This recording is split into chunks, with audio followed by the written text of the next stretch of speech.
আলামিন বলেন নাহনু নাযালনা যিকির। বসেন, ওয়াজের সময় যদি এদিক ওদিক তাকান আমি কিন্তু ওয়াজ করতে পারি না। গুরুত্ব না দিলে আমি কথা বলি না, যেখানে গুরুত্ব না আমি সেখানে কথা বলি না। এটা কোনো দলের স্টেজ নয়, কোনো ব্যক্তির নয়, এটা আল্লাহর কোরআনের স্টেজ। এখানে বেয়াদবি করা যাবে না। আপনি আল্লাহর কথা যত গুরুত্ব সহকারে শুনবেন, আল্লাহ আপনাকে তত গুরুত্বের সাথে দেখবে। কথা কর না কেন? এখানে কার কথা হচ্ছে? আল্লাহ এবং তার রাসূলের কথা। এটা গুরুত্বের সাথে আপনাকে শুনতে হবে। আল্লাহ রাব্বুল আলামিন বলেন নাহনু নাযালনা যিকির। সূরা হিজরের 9 নম্বর আয়াতে আল্লাহ পাক বলেন এখানে যিকির মানে হলো কোরআন। যিকির মানে কি বলেন তো? যিকিরের 5টা অর্থ আছে কোরআনে। আমার বাংলাদেশে অনেক দরবার আছে, দেখবেন জিকিরের অভাব নাই। এক এক দরবারে এক এক রকমের জিকির আছে না নাই? এক দরবারে দেখলাম জিকির করতে করতে গাছের উপরে উঠে বসে আছে। আমি বললাম ভাই কি প্রবলেম? বলে হুজুর আপনি বুঝবেন না, ওনার এশক উঠছে। কি উঠছে? আমি বললাম এত এশক যদি ওঠে ওরে শিমুল গাছে তুলে দাও। শিমুল গাছে উঠবে? এটা ভণ্ডামি করা জায়গা বড়। হ্যাঁ, আল্লাহ রাব্বুল আলামিন বলেন নাহনু নাযালনা যিকরা ওয়া ইন্না লাহু লাহাফিজুন। এই কোরআন নাযিল করেছি আমি, আর এই কোরআনকে হেফাজতের দায়িত্ব আমি আল্লাহ নিজ হাতে গ্রহণ করেছি। এই কোরআনের বিরুদ্ধে যেই হাত পড়বে ওই হাত আল্লাহ ভেঙে চুরমার করে দেয়। ঠিক কি না? সবার প্রথম পৃথিবীতে কোরআন শুনতে বাধা দিয়েছে আবু জাহেল। সে তার পার্লামেন্টে আইন করেছে লা তাসমাউ লিহাযাল কোরআন। খবরদার খবরদার কোরআন শুনতে যেও না। যারা কোরআন শুনবে তাদের উপরে নির্যাতন চালাও। আবু জাহেল কোরআন শুনতে বাধা দিয়েছে, কোরআন ওয়ালাদের উপরে নির্যাতন করেছে। গোটা পৃথিবীর মানুষ আবু জাহেলকে এমন ভাবে প্রত্যাখ্যান করেছে, বাংলাদেশের টেকনাফ থেকে তেতুলিয়া পর্যন্ত খুঁজে খুঁজে দেখলাম, একটা মানুষও পেলাম না যে তার ছেলের নাম রেখেছে আবু জাহেল। আপনাদের এলাকায় এই নামের কেউ আছে? আছে নাকি ভাই? চাঁপাইনবাবগঞ্জে ওয়াজ করতে গেলাম, ওয়াজের পরে একজন বলে হুজুর একটু দোয়া করে দেন, আমার নাম কিন্তু জিবরাইল। মনে মনে চিন্তা করি বলে কি বাবা।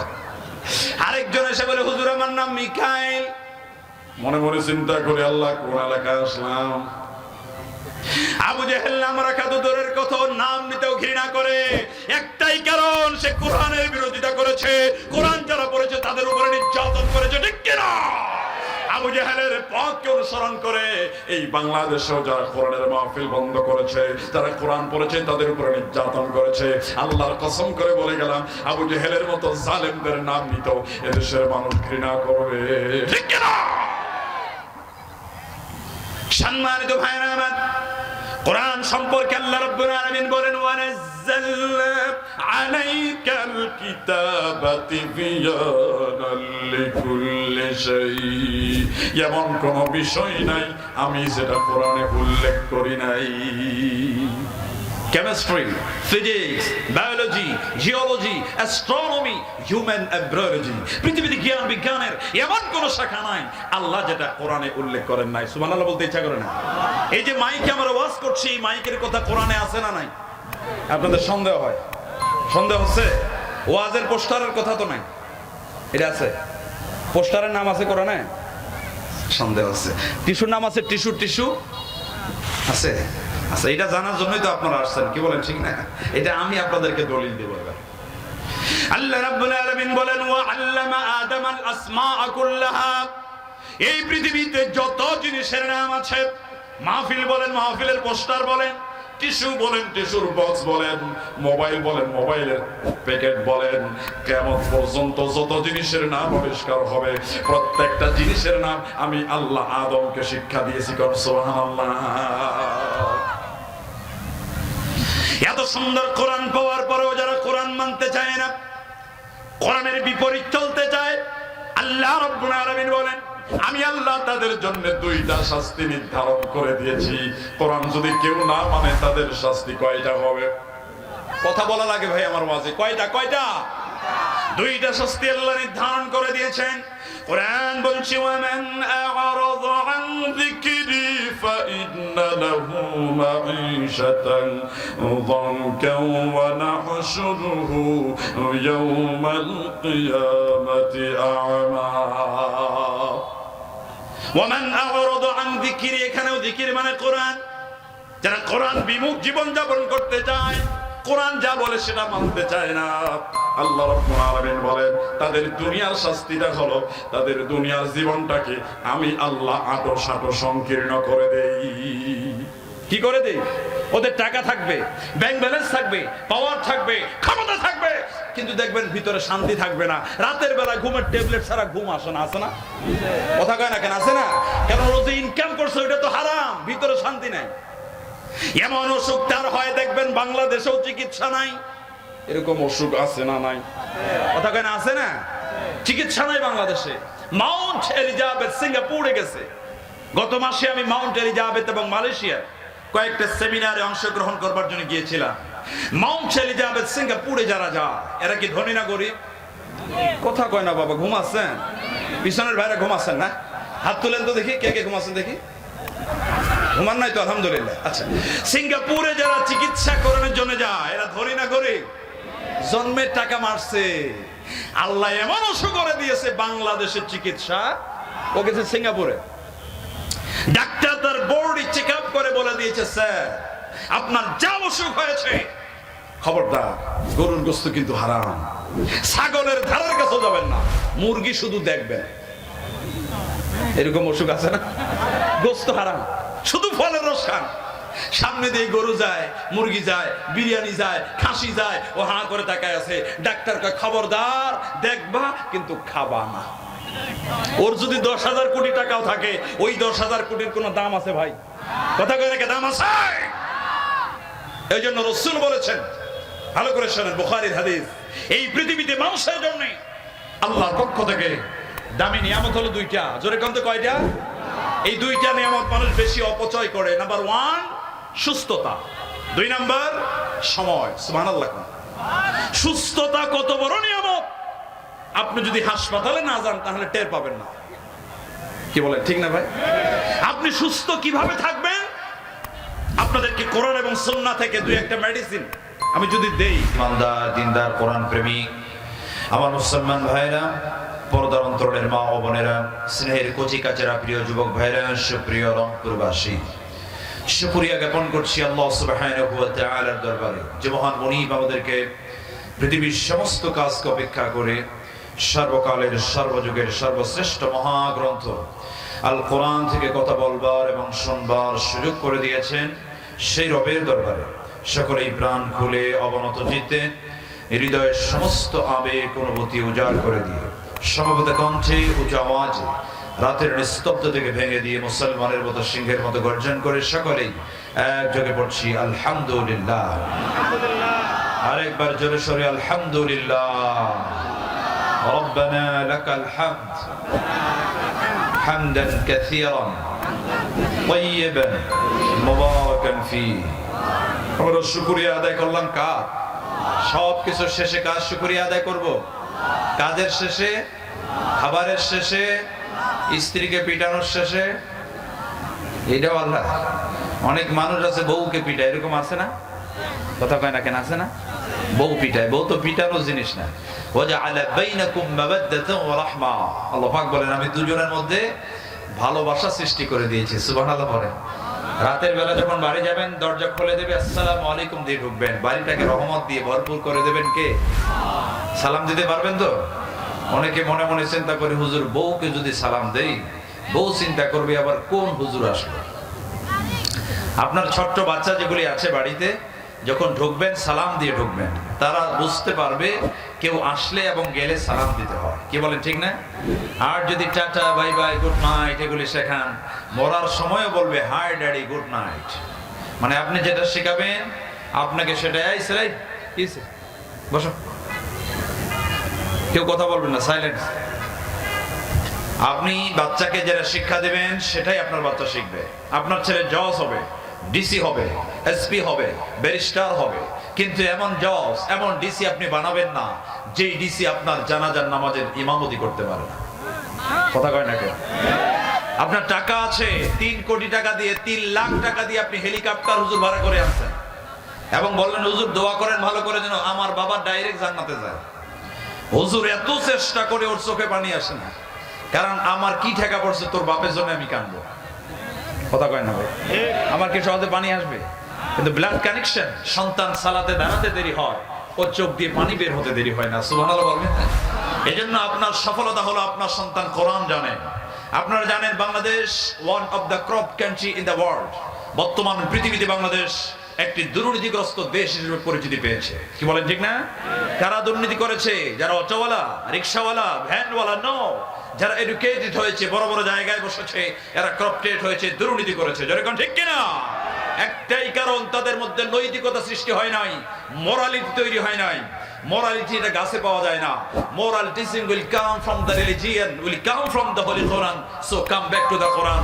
নৈতিকতা শিক্ষার জন্য আপনাকে কোরআনের কাছে আসতে হবে, ইসলামের কাছে আসতে হবে, ধর্মের কাছে আসতে হবে। যেরকম ঠিক কিনা?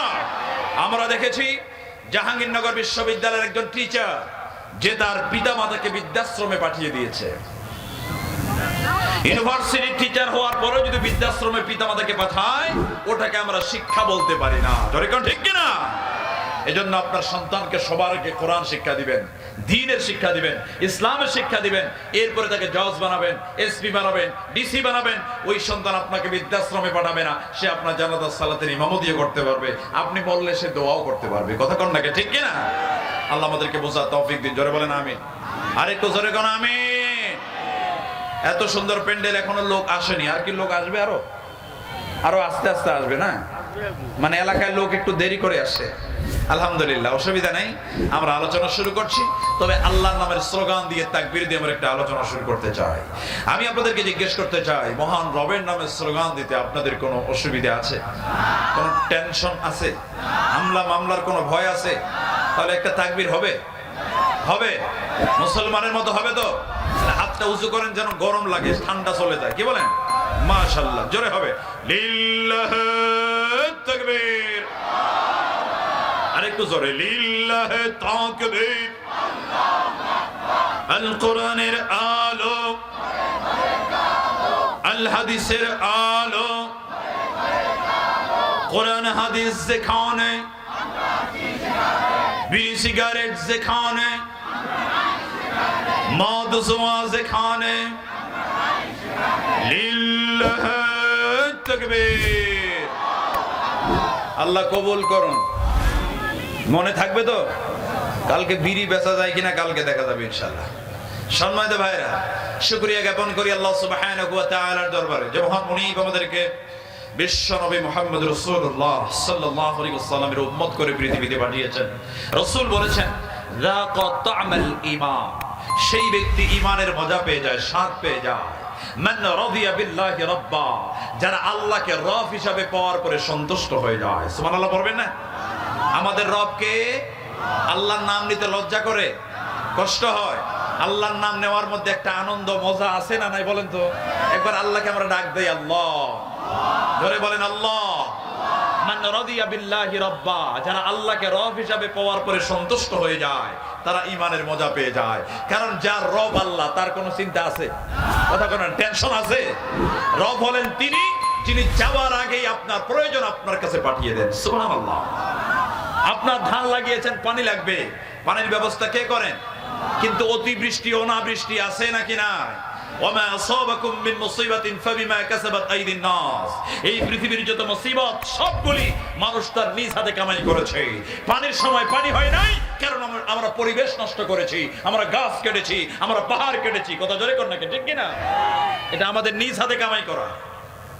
ওয়াবিল ইসলামি দীনা, যারা ইসলামকে জীবন ব্যবস্থা হিসেবে পাওয়ার পরে সন্তুষ্ট হয়ে যায়, তারা ঈমানের মজা পেয়ে যায়। আমাদের জীবন ব্যবস্থার নাম কি? ইসলাম। কথা জোরে কয় না কি? ইসলাম নাকি অন্য কিছু? ইন্নাদ দীনা ইনদাল্লাহিল ইসলাম, আল্লাহর কাছে গ্রহণযোগ্য, অ্যাকসেপ্টেবল একমাত্র জীবন ব্যবস্থার নাম হলো ইসলাম। সুবহানাল্লাহ পড়বেন না? ওয়া ইয়াবতাগি গায়রাল ইসলামি দীনান ফালান ইউকবাল মিন, ইসলাম ছাড়া কোন দল, পথ, মত, কোন ব্যবস্থা আল্লাহর কাছে গ্রহণযোগ্য। কারণ ইসলাম আছে যেখানে শান্তি আছে। সৌদি আরবে একটা মাত্র বিধান চালু আছে, আস-সারিকু ওয়াস-সারিকাতু ফাকতাউ আইদিয়াহুমা, চোর চুরি করলে হাত কেটে দাও। এটা কার বিধান? আল্লাহর বিধান। সৌদি আরবে চুরি করলে হাত কেটে দেয়, এই জন্য সৌদি আরবে চুরি হয় না। অনেক জায়গায় দোকানদাররা দোকান খোলা রেখে নামাজে যায়, স্বর্ণের দোকান খোলা রেখে নামাজে যায়। আর আমাদের দেশে ভয়ের ঠেলায় ডিমের দোকানও খোলা রাখে না। কথা কয় না কেন? চুরি আছে নাকি নাই? মসজিদে পর্যন্ত জুতা চুরি হয়। আমার জুতা মাত্র 5 বার চুরি হয়েছে। মারহাবা কম, মারহাবা। আপনারা আছেন? মসজিদের সামনে জুতার বক্স, পিছনে সেজদা দেবার স্থান। আমি জিজ্ঞেস করলাম, মুয়াজ্জিন সাহেব, জুতার বক্সটা পিছনে রাখলে চলে না? উনি বলে, হুজুর আপনি বলেন কি, 5000 টাকা দামের জুতা নিয়ে মসজিদে এসেছে, জুতা যদি পিছনে রেখে সামনে দাঁড়া, ও তো টেনশনে নামাজ হবে না। কি বলেন, ঠিক না? কারণ একদল জিকির করে সুবহান রাব্বিল আলা, আর একদল আছে ওরা জিকির করে কোন জোড়া জুতা ভালা। চোর আছে নাকি না? তার মানে মসজিদেও শান্তি নাই। মানুষের মন মস্তিষ্ক প্রসূত বিধান দ্বারা পূর্ণাঙ্গ শান্তি প্রতিষ্ঠা করা সম্ভব নয় একমাত্র আল্লাহর বিধান ছাড়া। জোরে কোন ঠিক কিনা? সুতরাং অবিল ইসলামী দীনা, যারা ইসলামকে জীবন ব্যবস্থা হিসেবে পাওয়ার পরে সন্তুষ্ট হয়, তারা ইমানের মজা পেয়ে যায়। আমাদের মুসলমানদের মধ্যে অনেকেই আছে, এরা বলে, হুজুর আমার কোনো দল নাই, আমি নিরপেক্ষ, আমি ধর্ম নিরপেক্ষতা বিশ্বাসী। আমি বলি, নিরপেক্ষ সে যে হলো শয়তানের দল। কথা কয় না? দল হলো দুইটা, একটা আল্লাহর দল আর একটা শয়তানের দল। তুমি তাহলে কোন দলে আছো ভাই? তুমি তো সুবিধাবাদ জিন্দাবাদ। কথা কয় না কেন? অক্সফোর্ড ডিকশনারি সংজ্ঞা দিয়েছে, the man who has no religion, যার কোনো ধর্ম নাই, ওটা হলো ধর্ম নিরপেক্ষ। আমাদের ধর্ম আছে, ওটার নাম কি? ইসলাম। ইসলাম শুধু একটা ধর্মের নাম নয়, এটা একটা কমপ্লিট কোড অফ লাইফ, পূর্ণাঙ্গ জীবন ব্যবস্থার নাম হলো ইসলাম। আপনি শুধু মসজিদে মানবেন, বিয়ের সময় মানবেন, মরার পরে মানবেন, এর নাম শুধু ইসলাম নয়। আপনি মসজিদে যেমন মানবেন, অর্থনীতিতে তেমন মানবেন, রাজনীতিতে তেমন মানবেন, রান্নাঘর থেকে পার্লামেন্ট পর্যন্ত আপনি ইসলামকে মানবেন। কথা কোন ঠিক কিনা? আমার দেশে অনেক মানুষ আছে মসজিদে মানে, বাইরে মানে না। এরকম আছে না নাই? আছে, মানে এরকমই তো বেশি। আমরাই তো এরকম। কি বলেন ভাই, ঠিক না? সুতরাং অবিল ইসলামী দীনা, যারা ইসলামকে জীবন ব্যবস্থা হিসেবে পেয়েছে এবং মেনেছে, এরা ইমানের মজা পেয়েছে, ইমানদার হয়েছে। সুবহানাল্লাহ কোন? রাসূল বলেছেন, বুখারীর হাদিস, অমি মুহাম্মদ রাসূলুল্লাহ সাল্লাল্লাহু আলাইহি ওয়াসাল্লাম, এবং যে ব্যক্তি মুহাম্মদ রাসূলুল্লাহকে নবী হিসেবে পাওয়ার পরে সন্তুষ্ট হয়ে যায়, তারাও ইমানের মজা পেয়ে যায়। সুবহানাল্লাহ কোন? আমরা উম্মতে মুহাম্মদীর জন্য খুশি না বেজার? একবার জোরে কোন আলহামদুলিল্লাহ, আরেকবার জোরে কোন আলহামদুলিল্লাহ। উম্মতে মুহাম্মদের জন্য স্পেশাল মর্যাদা কে দিয়েছেন? গোটা পৃথিবীর সমস্ত জমিনকে আল্লাহ সুবহানাহু ওয়া তাআলা উম্মতে মুহাম্মদের জন্য নামাজের স্থান মসজিদ বানিয়ে দিয়েছেন। সুবহানাল্লাহ কবেন না? মাঠে ঘাটে রাস্তায় নৌকায় বিমানে যেখানে আছেন, নামাজের ওয়াক্ত হয়েছে, ওখানেই সালাত আদায় করে নেন। সুবহানাল্লাহ কোন? উম্মতে মুহাম্মদের নামাজের কাতারগুলিকে ফেরেশতা নামাজের কাতারের মতো করে দিয়েছেন। উম্মতে মুহাম্মদের জন্য কুরবানির গোশত খাওয়া হালাল করে দিয়েছেন। কুরবানির গোশত খাওয়া হালাল, এজন্য আপনারা খুশি না বেজার? গোশত খাওয়া না গেলে কুরবানি দিতেন? দিতেন না? দিতেন। ফাসাল্লি লিরাব্বিকা ওয়ানহার, এটা তো রবের নির্দেশ। তবে এখন যেভাবে দেই, হয়তো সেভাবে দিতাম না। কি বলেন, ঠিক না? পৃথিবীতে যিনি প্রথম কুরবানি চালু করেছিলেন, তার নাম কি? এর কি নাম? সবাই জানেন না, তাই না?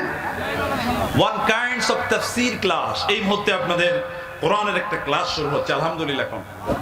এখানে যিনি কথা বলবেন তিনি টিচার, যারা শুনবেন তারা স্টুডেন্ট।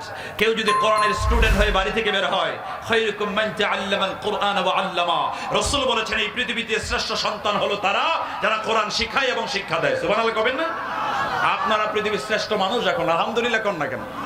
তাহলে আপনারা সবাই সৌভাগ্যবান, যেখানে কোরআনের আলোচনা হয়, শুধু মানুষ আসে না, আল্লাহর রহমতের ফেরেশতা নাজিল হয়, আপনাদের জন্য মাগফিরাতের দোয়া করতেছে। সুবহানাল্লাহ কোন? সুতরাং আপনারা একটু স্টুডেন্টের মতো জবাব দিবেন। রাজি আছেন তো ভাই? কথা বলেন, রাজি আছেন? আপনাদের এলাকার স্কুল, কলেজ, ইউনিভার্সিটি, মাদ্রাসা যেগুলি আছে, টিচাররা যখন ক্লাস শুরু করে দেয়, টিচারের অনুমতি ছাড়া কোনো ছাত্র উঠাউঠি করে? এদিক ওদিক তাকায়? আদব বলা যদি হয়, আর বেয়াদব যদি হয় তাহলে আলাদা বিষয়। আমি যখন মাদ্রাসায় পড়েছিলাম, আমি তখন দেখেছি মাদ্রাসার ছাত্ররা যদি বেয়াদবি করতো, টিচাররা পিটান দিত। ইউনিভার্সিটি দিকে দেখলাম টিচাররা বেয়াদবি করলে ছাত্ররা পিটান দেয়। কথা কেন? আপনারা দেখেন নাই কত সার মাইর খেয়েছে? সম্মানিত ভাইরা, সুতরাং আমরা আদবের সাথে এখানে যতক্ষণ বসবো, কোরআনের কথা শোনার চেষ্টা করবো। জোরে বলেন ইনশাআল্লাহ। এখানে কোনো বাবার কথা হবে না, কোনো দাদার কথা হবে না। জোরে কোন না কেন, ঠিক না? এখানে কোরআন এবং রাসূলের সুন্নাহ থেকে কথা হবে। জোরে কোন, ঠিক কিনা? আজকে বাংলাদেশের অধিকাংশ জায়গায় তাফসীরের নামে তামাশা হয়। কথা কোন, ঠিক না? তাফসীরের নামে তামাশা হয়। বক্তা আয়াত পরে এক, ওয়াজ করে আরেক, শেষে করে আরেক। মানে কি যে বললো আল্লাহই ভালো জানে। বলে হুজুর ওয়াজ কেমন, বলে ফাটাফাটি। বিষয়টা কি ছিল তা তো মনে নেই। কথা কয় না। এরকম হয় না? জোরে কেন কেন হয় না? আল্লাহ সুবহানাহু ওয়া তাআলা আমাদেরকে জানাচ্ছেন। আল্লাহ রাব্বুল আলামিন বলেন, واتل عليهم نبأ ابني آدم بالحق إذ قربا قربانا فتقبل من أحدهما ولم يتقبل من الآخر قال لأقتلنك قال إنما يتقبل الله من المتقين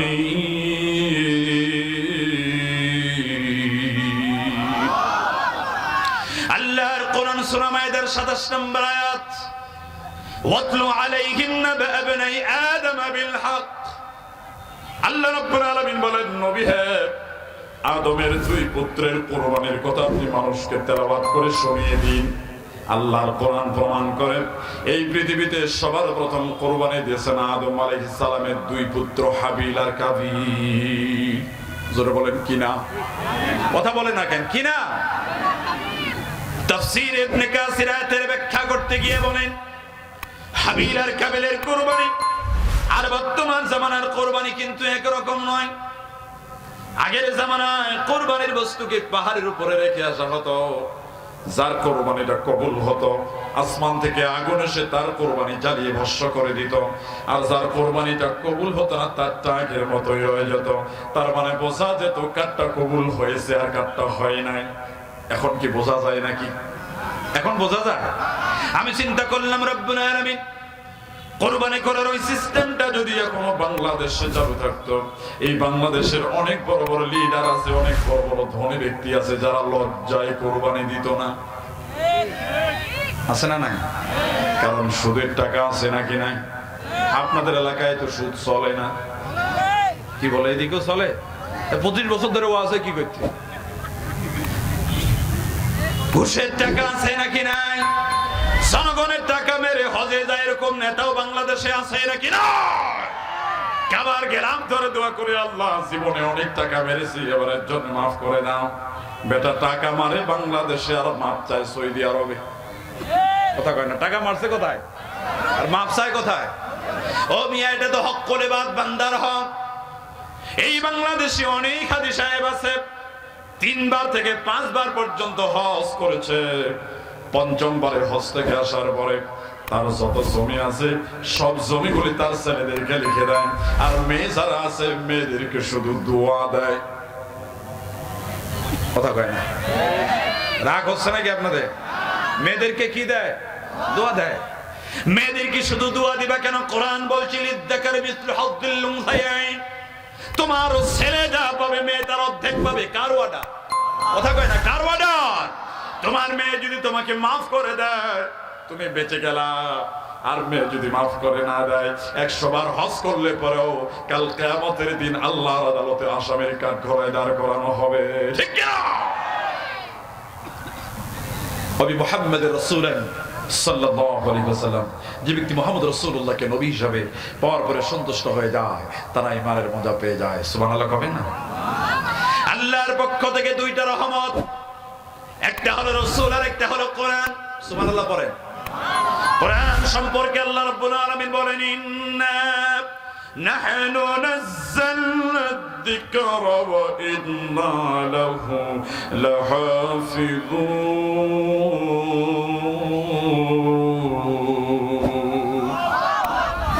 বছর বড় বাচ্চা আবার কাছে, হুজুর কি দোয়া করলেন? বাচ্চা তো হয় না।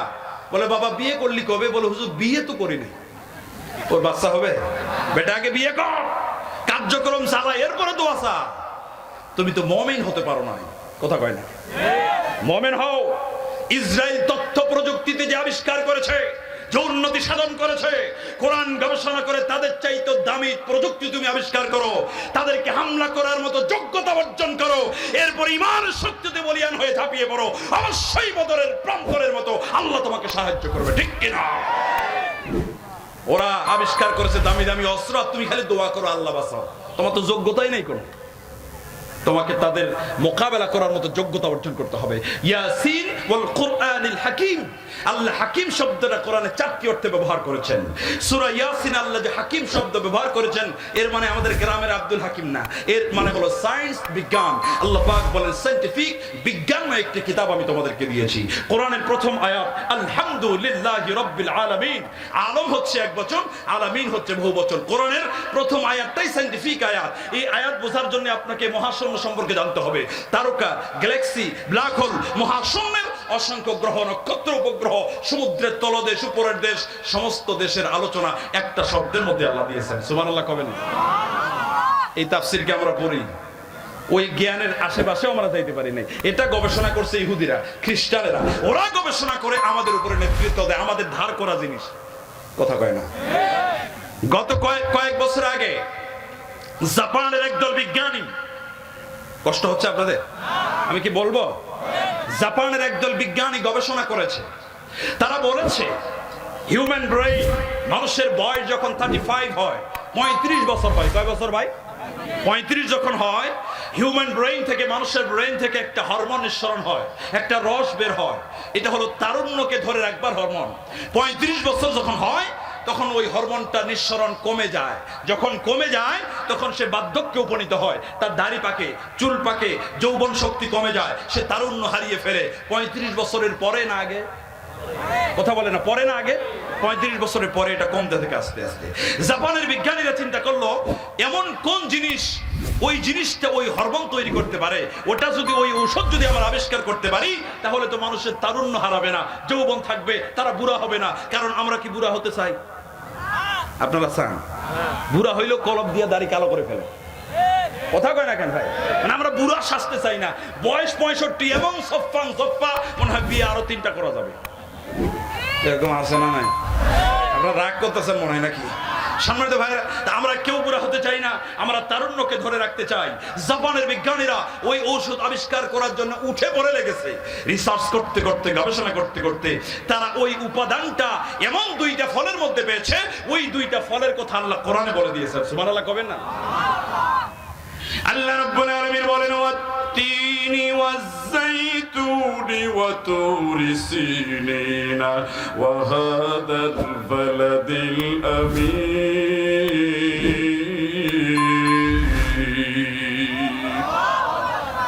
আল্লাহ রাব্বুল আলামিন 2টা ফলের কসম করেছেন, ওয়াত-তিন ওয়াজ-যাইতুন। আল্লাহু আকবার কবেন না? জাপানের বিজ্ঞানীরা এই 2টা ফল নিয়ে গবেষণা করেছে। 3 ফল এখন পাওয়া যায়। জাইতুন, জাইতুন মানে কি? জলপাই। জাইতুন মানে জলপাইয়ের মতো দেখতে আরেকটা ফল, দেখতে জলপাইয়ের মতো। আল্লাহ রাব্বুল আলামিন বলেন, তীরের কসম, জাইতুনের কসম। আল্লাহ যদি কোন জিনিসের নাম নিয়ে কসম করেন, বুঝতে হবে ওই জিনিসটা অতীব গুরুত্বপূর্ণ। কথা কন না, ঠিক না? আল্লাহ পাক তীর এবং জাইতুনের কসম যেহেতু করেছেন, জাপানের বিজ্ঞানীরা এই 2টা ফল নিয়ে গবেষণা করে দেখলো, মানুষের যৌবন শক্তি ধরে রাখবার জন্য যে উপাদান দরকার, এই উপাদানগুলি 2টা ফলের মধ্যে আল্লাহ পরিপূর্ণ করে দিয়েছে। সুবহানাল্লাহ। তিন এবং জাইতুন ফল তারা খাবার শুরু করে দিল। 10 বছর পর্যন্ত গবেষণা করার পরে তারা আমাদেরকে রেজাল্ট দিল, না না, এই 2টা ফল খেলে তারুণ্য ধরে রাখা যায় না, বরং তারুণ্য ধরে রাখার জন্য আরো কিছু জিনিসের প্রয়োজন হয়। উপকার হয় না তা না, উপকার হয়, কিন্তু কাঙ্ক্ষিত মানের উপকার হয় না। ওরা চিন্তা করলো তাহলে কি করা যায়, যেহেতু কোরআনের বিষয়, এজন্য মিশর আল্লাহ জাহার বিশ্ববিদ্যালয়ের একজন বিজ্ঞানীর শরণাপন্ন তারা হয়ে গেলেন। তিনি একজন মুসলিম বিজ্ঞানী। ওই মুসলিম বিজ্ঞানীর কাছে তাদের তত্ত্বগুলি তারা পেশ করে দিল। স্যার, এই 2টা ফলের মধ্যে আমরা মানুষের তারুণ্যকে ধরে রাখবার উপাদান পেয়েছি। 10 বছর ধরে আমরা খাবার পরেও পরিপূর্ণ রেজাল্ট আমরা পাই নাই। রেজাল্ট পেয়েছি, তবে আংশিক রেজাল্ট পেয়েছি, পরিপূর্ণ রেজাল্ট কেন পাওয়া যায় না? আপনি কি একটু গবেষণা করবেন নাকি? আল্লাহু আকবার। মুসলিম বিজ্ঞানী অবাক হয়ে গেল। উনি চিন্তা করলেন এই জিনিসটা গবেষণা করার দরকার ছিল মুসলমানদের, কিন্তু তারা পারে নাই। কথা কয় না কেন? এটা গবেষণা করেছে অন্য জাতির লোকেরা, আমরা করতে পারি নাই। মুসলিম বিজ্ঞানী নতুন করে গবেষণা শুরু করে দিলেন, তাদের গবেষণার সাথে নতুন গবেষণা যোগ করলেন। 1, 2, 3 বছর গবেষণা করার পরে মুসলিম বিজ্ঞানী সুন্দর একটা উপাদান, সুন্দর একটা উপসংহার দিয়ে দিলেন। সুবহানাল্লাহ। তিনি আমাদেরকে সঠিক উত্তরটা দিয়ে দিলেন। মুসলিম বিজ্ঞানী এবার জাপানের বিজ্ঞানীদেরকে ডাকলেন, বলে শোনো, এই দুইটা ফলের মধ্যে নিশ্চয়ই উপাদান আছে, তারুণ্যকে ধরে রাখবার উপাদান আল্লাহ দিয়েছেন, কিন্তু আপনার ছোট্ট বাচ্চার যদি জ্বর হয়, কি হয়? জ্বর হওয়ার পরে ডাক্তার বলে দিয়েছে তারে নাপা সিরাপ খাওয়াবেন। কোন সিরাপ? সকালে 1 কাপ, দুপুরে 1 কাপ, রাতের বেলা 1 কাপ, ছোট ছোট কাপ দিয়ে 3 কাপ, দিনে কয়বার? 3 বার খাওয়াবেন। আপনি মনে করলেন আমি সরকারি চাকরি করি, সারাদিন তো থাকি না, 3 বার কেডা খাওয়ায় সকাল বেলায় 3 কাপ মেরে দিলেন, ভালো হবে? আরো তো ক্ষতি হবে, কথা কয় না? তার মানে বলতে গেল ওষুধ হলেই হবে না, ওষুধ খাওয়ারও নিয়ম আছে, কথা কয় না? ঠিক না? ওষুধ খাওয়ার একটা সিস্টেম আছে। জাপানের বিজ্ঞানীদেরকে মুসলিম বিজ্ঞানী ডেকে বললেন, শোনো শোনো, এই ঔষধের ভিতরে, এই ফলের মধ্যে আল্লাহ তারুণ্যকে ধরে রাখবার ঔষধ দিয়েছেন, কিন্তু ঔষধ হলেই হবে না, ওটা খাওয়ার নিয়ম আছে। সুবহানাল্লাহ। ওই নিয়মটা আল্লাহ কোরআনে বলে দিয়েছেন, ওয়াতুরি সিনিন, আল্লাহু আকবার। মনে করে ভালো করে বুঝবেন, ঔষধটা শুধু হলে হবে না, ফলটা শুধু হলে হবে না, ওই ফলটা কোন এলাকার হওয়া লাগবে আল্লাহ সেটা বলে দিয়েছেন। ওয়াতুরি সিনিন, তুর সাইনা, যেখানে তুর পর্বত অবস্থিত, মিশর এবং ফিলিস্তিনের মাঝামাঝি জায়গায়, ওর আশেপাশের 3 এবং জাইতুন ফল হওয়া লাগবে। আপনাদের জেলা রংপুর, এই রংপুরে একটা বিখ্যাত ফসলের নাম বলেন তো যেটা ভালো হয়? কি হয়? তামাক ভালো হয়, আলু হয়, আলু হয়। আচ্ছা, পাশের জেলা দিনাজপুর, সেখানে ধান ভালো হয়, কি বলেন? ঠিক না? লিচু হয়, লিচু। বাংলাদেশের 70% লিচু শুধু দিনাজপুর জেলাতে হয়। চাঁপাইনবাবগঞ্জ, নওগাঁ, রাজশাহী, সেখানে আম বেশি হয়, কথা কয় না? রাজশাহীতে ল্যাংড়া আম হয়, দিনাজপুরেও হয়, কিন্তু রাজশাহীর ল্যাংড়া দিনাজপুরের ল্যাংড়া কি এক? কথা কয় না? এক হয়? ওখানকার যে ফ্লেভার, যে মজা, যে টেস্ট, যে স্বাদ, ওই স্বাদটা দিনাজপুরের আমে হবে না, গাছ কিন্তু একই, কথা কয় না? আপনাদের রংপুরের একটা বিখ্যাত আম আছে, কি নাম? কথা কয় না কেন? কি না? হাড়িভাঙ্গা। এই হাড়িভাঙ্গা ছাড়া নোয়াখালীর লোক চিন্তা করবে চালাক বেশি, তো ওখানে গিয়ে লাগাইছে, কি দরকার রংপুর যাওয়া? লাগাইছে ঠিকই, কিন্তু মজা নাই, কথা কয় না? ওরে রংপুর আশাই লাগবে, হাড়িভাঙ্গা খাইতে হলে ওর আশাই লাগবে, কারণ এই ফ্লেভার নোয়াখালীতে হবে না। মানে এক একটা জায়গার মাটি এবং পরিবেশকে আল্লাহ এক এক রকম করে বানিয়েছেন। সুবহানাল্লাহ। আল্লাহ বৈপরীত্য দিয়েছেন। তার মানে বোঝা গেল এক একটা ফসল এক এক জায়গায় ভালো হয়। আল্লাহ পাক 3 এবং জাইতুন দিয়েছেন ঠিকই, কিন্তু ওই 3 জাইতুন সব জায়গার হলে চলবে না। আল্লাহু আকবার। ওয়াতুর সিনিন, তুর সাইনা, ফিলিস্তিন এবং মিশরের মাঝামাঝি যে জায়গাটা আছে, ওই জায়গাটা 3 এবং জাইতুনের জন্য পারফেক্ট পরিবেশ এবং মাটি উর্বর। ওই এলাকার 3 এবং জাইতুন হওয়া লাগবে, এবং ওই এলাকার হলেই চলবে না, খাবার নিয়ম জানা লাগবে। নাপা যেমন 3 কাপ একবারে খাইলে হয় না, এটাও খাওয়ার নিয়ম আছে। নিয়মটা কি? নিয়মটা আল্লাহ কোরআনে বলেছেন। আল্লাহু আকবার বলেন না? ভাই, এটা গবেষণা করতে 50 বছর লাগছে, আপনারা তো 5 মিনিটে শুনতেছেন, নাকি বলেন? আপনারা মনে করছেন খুব সহজ বুঝি। এটা গবেষণা করতে করতে তারা হয়রান হয়ে গেছে। এবার তারা নিয়ম বের করতে লাগলো, কোন নিয়মে খাইলে কাজ হবে। ওরা নিয়ম বের করতে গিয়ে বলল, আল্লাহ 30 পারা কোরআনে 3 ফলের কথা বলেছেন মাত্র 1 বার। কয়বার? জাইতুন ফলের কথা আল্লাহ বলেছেন 7 বার। তার মানে খাওয়া যদি লাগেই একটা 3 উপাদান এবং 7টা জাইতুনের উপাদান একত্রিত করে, ফিলিস্তিন এবং মিশরের ওই অঞ্চলের 3 এবং জাইতুন এবং 7টা জাইতুন একটা 3 উপাদান একত্রিত করে কন্টিনিউ যদি একটা মানুষ খেতে থাকে, তার তারুণ্যটা দীর্ঘস্থায়ী হবে, যৌবনটা দীর্ঘস্থায়ী হবে। আল্লাহু আকবার কবেন না? তাহলে এই গবেষণাগুলি আমাদের করা দরকার ছিল, এগুলি আমরা করতে পারি নাই। আমরা শুধু কোরআন পড়া, মুখস্থ করা, এটা পরে মিলাদ পড়া, দাওয়াত খাওয়া আর খালি ওয়াজ করা, এছাড়া কোনো কাজ আমাদের নাই। কত জোরে কর না কেন? ঠিক না? এরকম 100টা রিসার্চের কথা আমি আপনাদের সামনে উল্লেখ করতে পারবো, শত শত এক্সাম্পল আপনাদের সামনে আমি দিতে পারবো। আমি একটা এক্সাম্পল দিলাম। আমি বলছিলাম রাসূল বলেছেন, মানুষের কাছে আল্লাহর পক্ষ থেকে দামি নিয়ামত হলো 2টা। এটা হলো সুস্থতা। হযরত ওমর রাদিয়াল্লাহু তাআলা আনহু যখন খেলাফতের আসনে বসেছেন মাত্র, মনে আছে তো আপনাদের? আমি কথা থেকে কোথায় গেলাম মনে আছে নি আপনাদের? আমি থাইল্যান্ড যাব, আমেরিকা যাব, লন্ডন যাব, আবার কিন্তু ঘুরে আসবো, না হলে কিন্তু আমি বক্তা হইতে পারলাম না। কথা জোরে কর না কেন? ঠিক না? হযরত ওমরের কাছে ইহুদিদের ডাক্তারের দল আসছে, ডেকে বলে, ওমর, আমরা মক্কাতে একটা হাসপাতাল তৈরি করতে চাই। হ্যাঁ করো। একটা হাসপাতাল বানালো, অনেক এক্সপেন্স